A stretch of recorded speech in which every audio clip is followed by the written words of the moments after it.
What if I told you you're only using 20% of what actually works on social media? That means even if you're posting regularly and writing great captions or showing up on camera, there's an 80% gap between what you're doing and what actually moves the needle today. Because let's face it, social media has changed.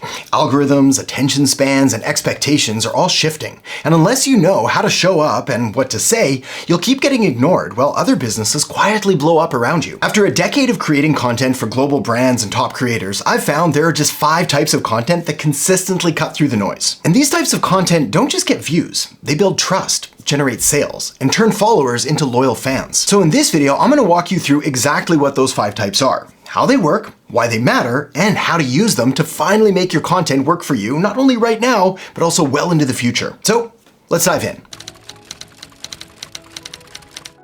Core content is social media content that revolves around your personal or business philosophy. Essentially, what you believe, why you believe it, and why it's important to you. You could call this your mission, your vision, your values, your goals, your North Star, your focus. Whatever. But core content is your opportunity to build a deeper connection with your customers by bonding over shared values and the kinds of things that are not only important to you, but also that you would like to see in the kinds of customers that you want to attract. But here's the kicker. When it comes to your values and beliefs, sometimes you can just come right out and say it. By royal decree, I do declare waffles to be superior to pancakes. Their tiny pockets keep the syrup contained, and their crispy outer layer delivers a satisfying crunch that pancakes simply cannot provide. But other times, you can bake it in a little more subtly, simply by mentioning things you do, are interested in, or that make up your everyday life. For example, scattered around my office, I've got guitars and cameras and a bunch of other random stuff, including a giant 10-pound book by Seth Godin that clearly reflects my marketing influences. But you can also take this a step further by sharing your personal story, or the story behind why you do what you do. What made you start doing this in the first place? What did you see that led you to take action and start your business? Why do you still keep doing this today? For example, when I first started marketing my business on social media over a decade ago, I was writing blog articles with the sole intention of making money and growing my business. I wasn't trying to save the world or do anything like that. I was just broke and hungry and I wanted more.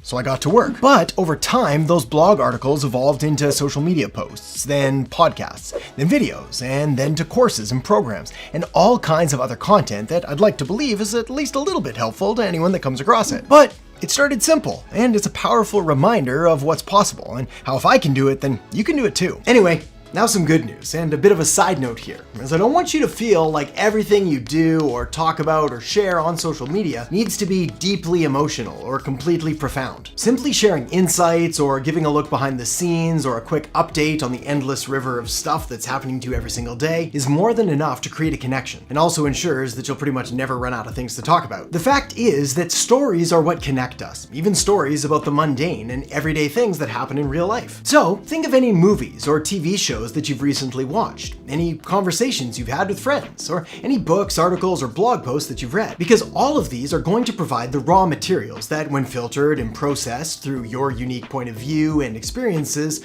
are going to make up powerful little pieces of content that help to connect, all while making you way more relevant and way more relatable to your audience and ideal customers. Okay, next up is the secret to creating viral content, and is also one of, if not the fastest ways to build a loyal customer base of lifelong fans. But before we get to that, we first need to tackle a technical question, which is, what's the best way to create, schedule, and manage all of this social media content? Let's talk about the next kind of content you need to be creating on social media, which is contrarian content. As an overly friendly Canadian and recovering people pleaser, I've always found it interesting that contrarian content is one of my personal favorite kinds of content to create. But it's probably because contrarian content gives you the opportunity to share any beliefs or views you have that go against or challenge industry norms or dogma and tackle them head on. Content you create here should explain why the normal or accepted way of doing things in your industry is just wrong. Provide reasons behind what's wrong with it, and deliver the tragic consequences for any and all that fall into the trap of believing these industry lies. For example, carrying on with my waffle example from earlier, I could say that waffles are a more sophisticated breakfast food than pancakes because they require specialized waffle making equipment to cook, and therefore take more thought and energy to make. Or, to give you a more serious and realistic example, I could talk about marketing, how the reason that most businesses aren't as successful as they want to be online has nothing to do with the content they create create, and everything to do with the lack of understanding and application of basic marketing principles, which are essential to making sure that your content gets in front of the right people and makes a connection with them. Therefore, my contrarian view on social media marketing is that you don't need to do everything, you don't need to be everywhere. You just need to be present and active on the few channels that your ideal customers engage with, and then go out of your way to connect with them there. Okay, next up, consult content.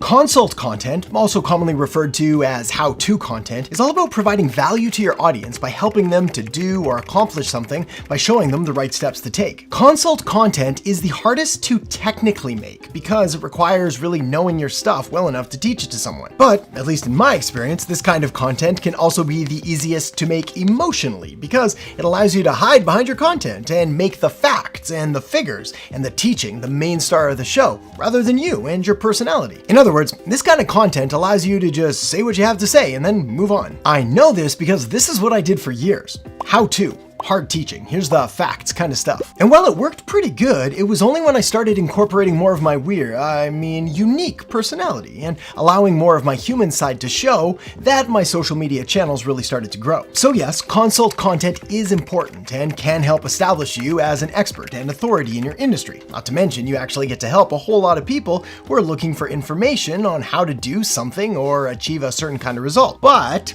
it's only one piece of the puzzle. So on that note, let's keep going and talk about case study content next.